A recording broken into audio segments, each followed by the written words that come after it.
Welcome, family and friends. It's great to have you here. Make sure you're comfortable, maybe with your preferred beverage, and let's explore today's story. Tom waited in the car for his son to come out of the house. It was his weekend with the boy and, like most 5-year-olds, it took the kid forever to get ready.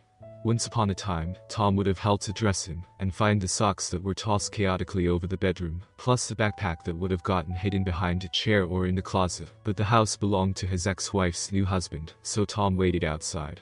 Tom's ex, Randy, was probably chasing after Liam as she tried at the same time to get herself ready to go out. That thought made Tom smile.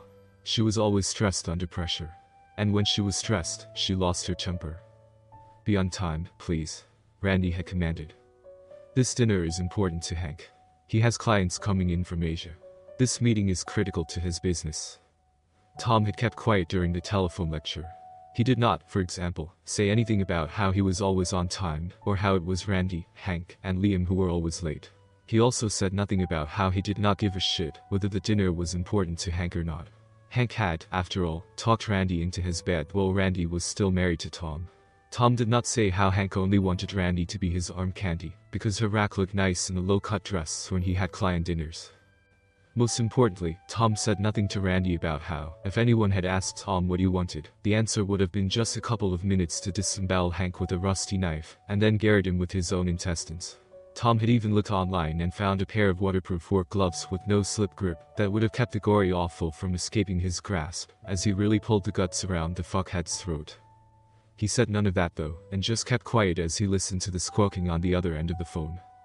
He had something better in his pocket, awaiting deployment.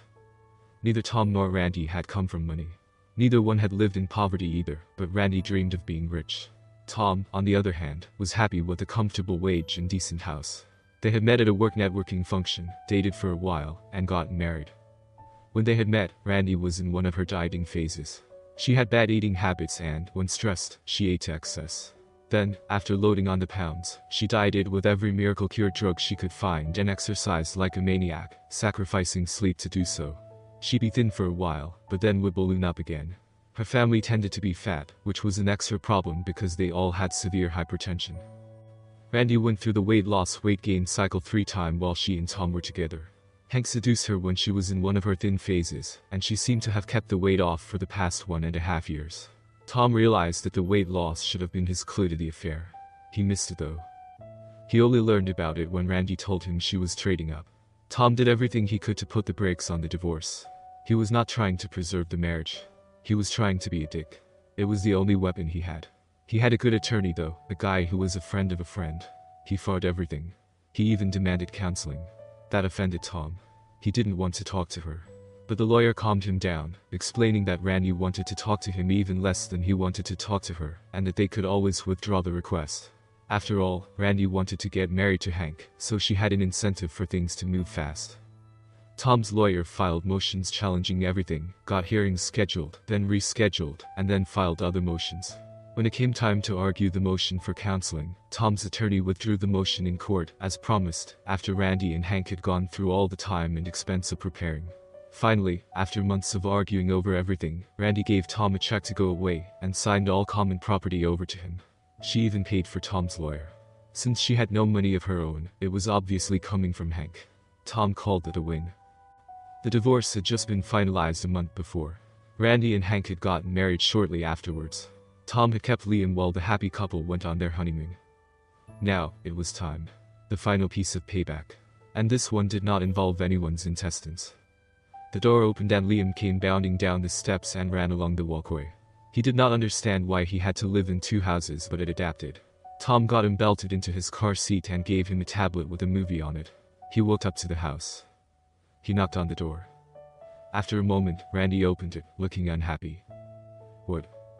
She was trying to put on her earrings, make sure her hair was perfect, send out a text message to her new husband about her status, and get out the door in her little black dress and stiletto-heeled shoes, all at once.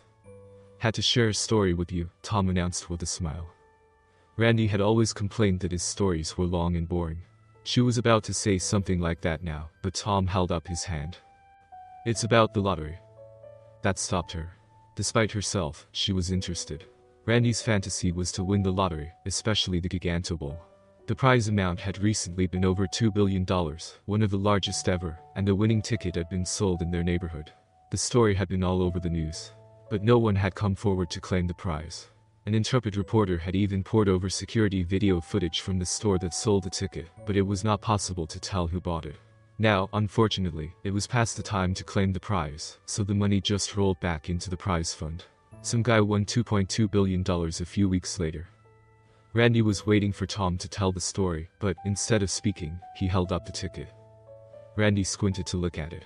She was too vain to admit that she needed glasses. "It's the winning ticket," Tom said. "For the $2 billion drawing they were talking about back when we split up." He handed it to her. Surprise hit Randy's face. Or, it was. Now it's expired. Randy then looked shocked and desperately worked her thumbs over her phone, apparently looking up the number on the lottery site. She looked back and forth between her phone and the ticket, and finally up into Tom's face. Her expression went from shock to anger to fear, and then to misery before starting the cycle again. Tom pulled the ticket back. The blood vessels in her temples throbbed visibly. "See, I bought it just before you hit me with the divorce papers, which was actually the day before they announced the winner. It would have been part of the divorce settlement. Sure, my part would have been several $100 million after they deducted for paying a lump sum, and then took out taxes, and this is the important part, so would your part. And there was no fucking way that I was going to let that happen. That's right. I walked away from a lot of money and did it for spite so you would get nothing. That's how much I hate you. You and Hank have a nice night now." Randy had not said a word, but her jaw was working up and down, her neck muscles were tight, and she grabbed the door jamb. Tom turned and walked back to the car. He half expected Randy to follow him screaming, but nothing happened. He and Liam drove away. Randy's father called Tom on Sunday afternoon when he would normally be getting Liam ready to go back home. One of the unwritten conditions of the divorce was that Hank would under no circumstances ever communicate with or get close to Tom. The call was to tell Tom that Randy had suffered a severe stroke on Friday night as she was getting ready to go out. Hank had only discovered her condition when he returned from the dinner that Randy failed to attend. By the time she got medical help, she was in bad shape, paralyzed on one side, blind, and unable to speak. Randy's father asked Tom to keep Liam for the time being, until she got the therapy she needed and got back to normal, whenever that might be.